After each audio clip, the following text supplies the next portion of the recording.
Deminden beri üşüdüm pencereyi kapatın deyip duruyordu Durmuş abi. Abi niye kesmiyorsun? Ceylan'ı kesmiyoruz abi.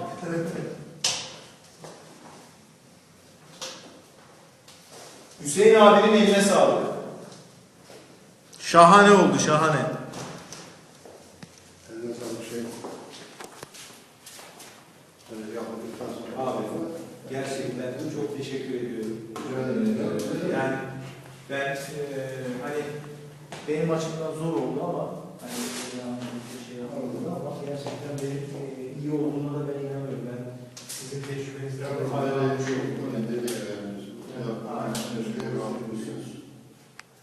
Ben şimdi taşların şeyini çekiyorum. Taşlı hali ve taşsız hali.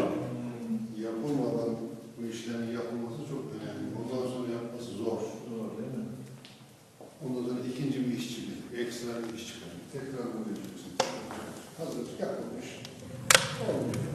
Bu aslında yapılması gereken bir şeymiş. Biz bilmiyoruz. Kullanıyoruz. Ben 3 senedir kullanıyorum. Allah razı olsun. Yani yaptığı hakikaten rahat ettir. Roma gelmez misin Hüseyin abi? Evet.